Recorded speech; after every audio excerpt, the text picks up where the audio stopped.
皆さん、こんにちは。今回、佐賀県南部にある道の駅鹿島山での車中泊の旅をご案内します。佐賀県南部は見どころ満載でしたので、ぜひご覧ください。まず、福岡市内から佐賀県嬉野市塩田町にある小さな酪農家、中島ファームさんを目指しました。1日目に行ったところです。2日目はこちらを回り、大川内山から帰ってきました。福岡市内からまず向かったのが、嬉野市塩田町にある中島ファームさんです。遠くには多良岳を望み、田園風景に囲まれた中にあります。美味しいチーズは牧草作りから、堆肥を作り土を耕して牧草を作るところから始まります。数々のチーズの国内外の賞を受賞されたチーズに巡り合えます。世界銅賞日本初のチーズブラウンチーズとドライフルーツが乗ったチーズケーキを買いました。この田園の中を抜けて向かったのが肥前浜宿です。こちらは江戸時代に旧長崎街道の宿場町として栄え、周辺は多良岳山系の清水と佐賀平野の良質な米を使った酒造りが盛んで、酒蔵が立ち並ぶ伝統的な町並みとして知られています。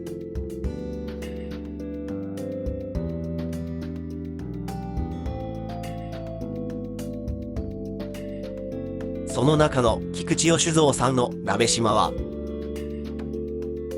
インターナショナルワインチャレンジでチャンピオン酒を受賞し、酒蔵ツーリズムの契機となった酒蔵です。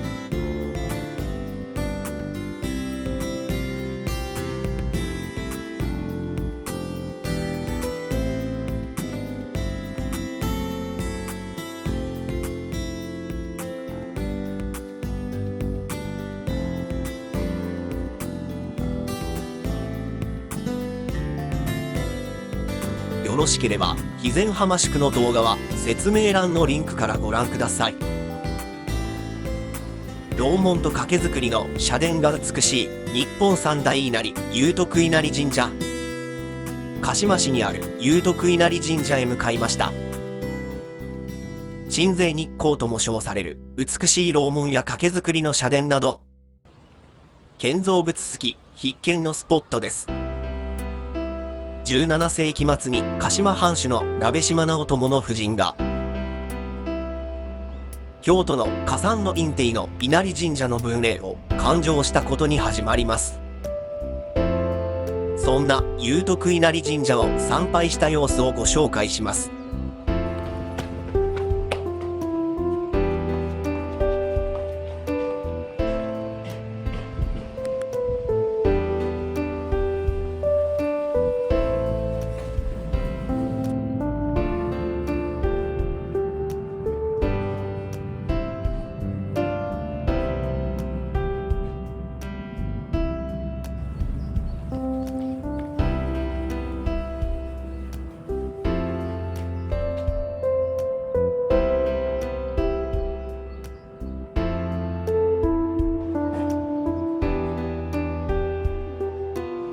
奥の院までの様子は説明欄のリンクからご覧ください。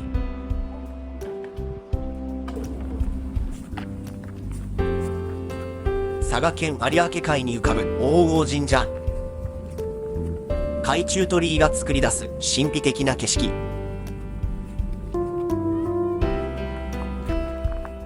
有明海はムツゴロウの住む豊かな干潟の海。干潟の特徴として満ち潮と引き潮の差が大きいことが挙げられます。その海沿いにある多良町はその差が最大6メートルにもなることから、月の引力が見える町と言われています。多良町の海に浮かぶ大王神社の海中鳥居も、干潮時には歩いて鳥居の下を通ることができるほどです。また日の出や月夜など時間と潮位の組み合わせで、いつ見ても飽きさせない景色が写真家も魅了する撮影スポットにもなっています。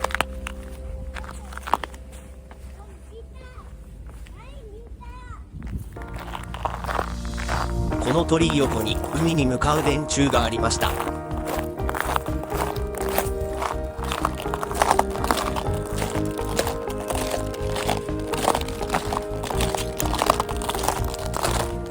今日は干潮のため電線沿いの道路も見えていますが、満潮の時は道路まで海に沈み、電柱が海の中にあるように見えるそうです。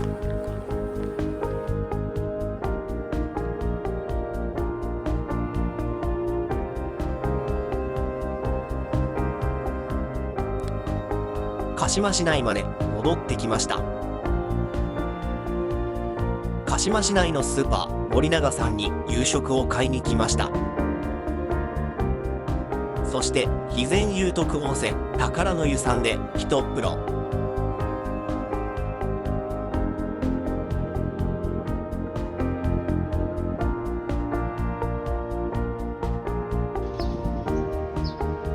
泉質は単純温泉、低調性アルカリ性温泉で、大浴場や岩風呂の露天風呂をはじめ、打たせ湯やサウナなどがあります。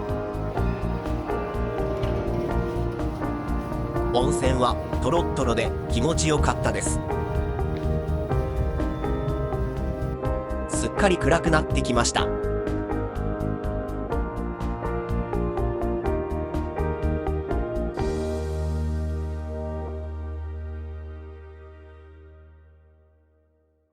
道の駅鹿島に到着です。今日はお世話になります。外から見えないようにプライベート空間の確保できました。今回の新アイテム、ベンチラックスエアーマット、厚さ8センチ、日本製。Amazon で6980円。寝心地バッチリでした。それでは夕食タイム。スーパー森永さんで買った海鮮丼とおつまみが美味しそうです。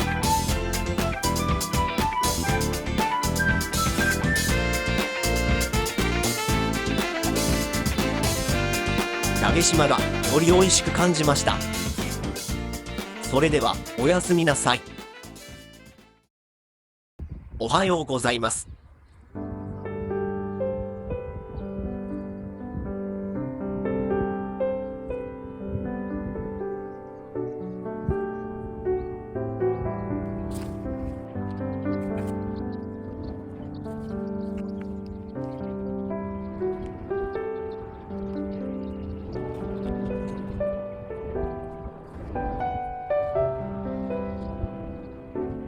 道の駅鹿島は有明海の干潟を一望できる場所にある道の駅です。有明海に隣接していることが大きな特徴で、有明海に関する体験やお土産が充実しています。千社市という直売所では地元の野菜や有明海の魚介類、鹿島市のお土産などを販売しています。中島ファームさんのチーズがありました。竹崎カニも売っていました。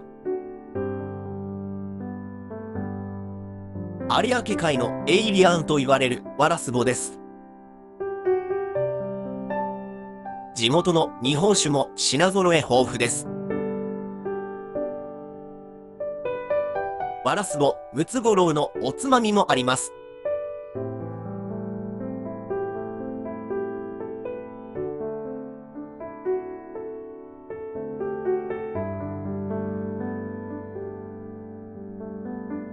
ムツゴロウ買いました。千社市の隣にあるガタッコハウスという施設では、11月中旬から3月中旬頃にかき焼き、それ以外の時期にはバーベキューを楽しめます。道の駅鹿島には干潟展望館があり、望遠鏡で有明海の様子を観察したり、ミニ水族館、干潟水槽、展望デッキなど干潟交流館の設備は全て無料で楽しめます。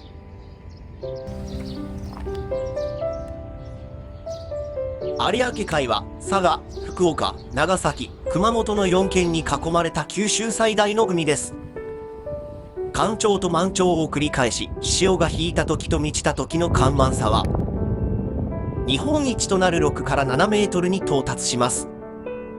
干潮時には、干潟と呼ばれる柔らかい泥の地形が現れ、その面積は日本最大になります。潮立は、かつて有明海の大きな干満による塩田川の水運と、長崎街道の陸路が交差して賑わった川港塩達と長崎街道塩達宿の2つの側面を見ることができる歴史と文化の街です。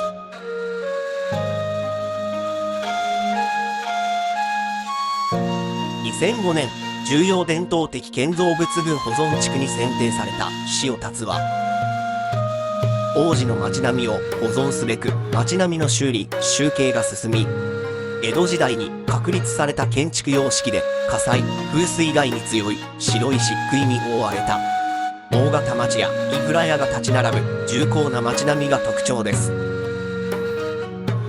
よろしければ塩津田の街並みは説明欄のリンクからご覧ください。今回は佐賀二大温泉の一つ武雄温泉のシンボルともいえる国指定重要文化財である武雄温泉新館と入り口にある楼門を紹介します。武雄温泉のシンボル的な存在、武雄温泉楼門、大正4年完成。設計は東京駅の設計者辰野金吾。天平式楼門と呼ばれ、釘を一本も使っていない独創的な建築物です。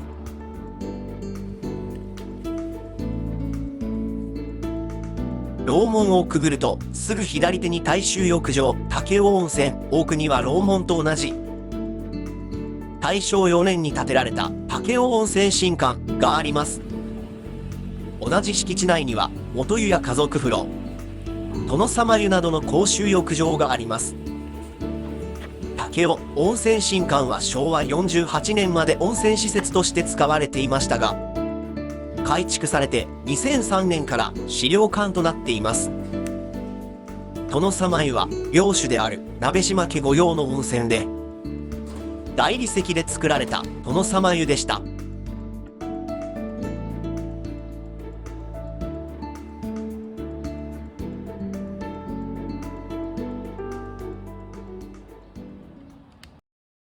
創建735年の武雄神社。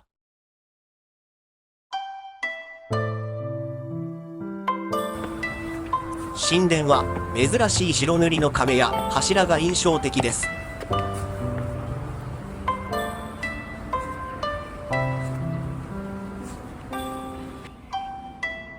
息を飲む神聖な聖域に佇む樹齢3000年の大楠。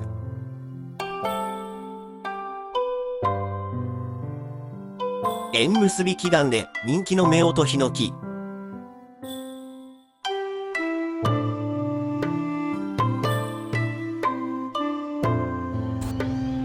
隠れスポット的な存在なのが塚崎の大楠です。この巨木は樹齢2000年と言われ、幹の中に入れるとってもレアな樹木です。よろしければ武雄神社の動画は説明欄のリンクからご覧ください。武雄市山内町にある黒神神社。神社の由緒によると、黒神神社は肥前、佐賀、長崎で最も古い神社だとされます。黒神神社は崇神天皇16年、紀元前82、二朝廷の直願者として、黒神山を牧、占い選ぶして鎮座されたと伝えられる肥前最古の由緒を持つお社です。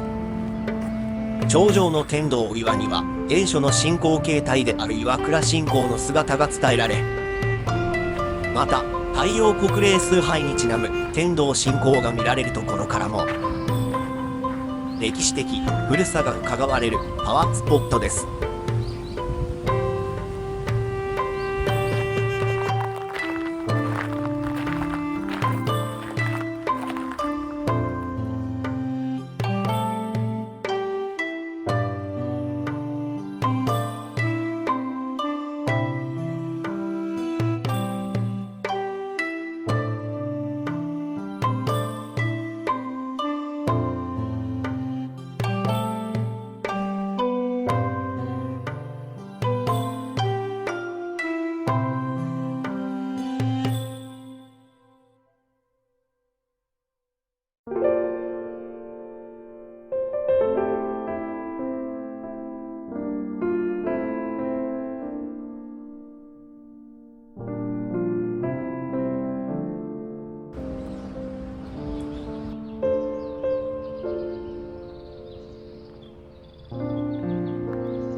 このお参り方法は203拍手一礼と独特です。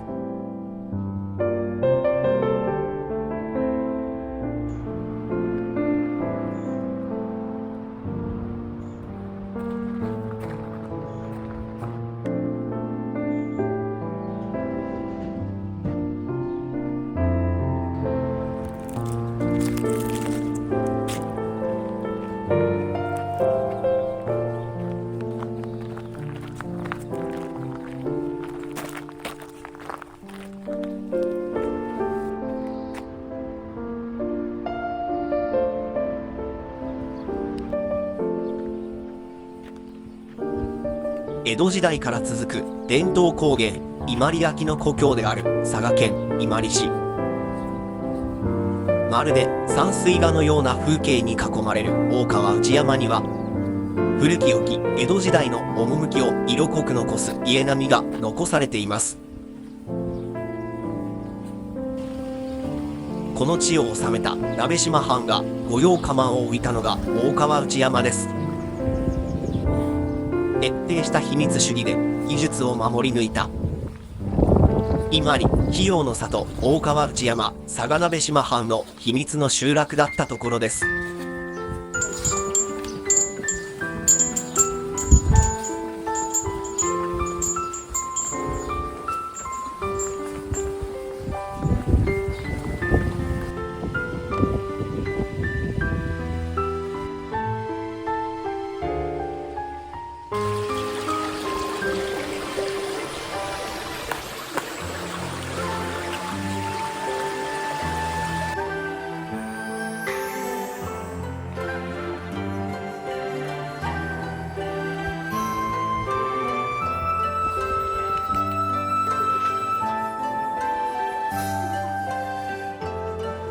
よろしければ大川内山の動画は説明欄のリンクからご覧ください。今回の道の駅鹿島車中泊の旅はここまでです。最後までご視聴ありがとうございました。よろしければチャンネル登録、コメントなど励みになりますのでお願いいたします。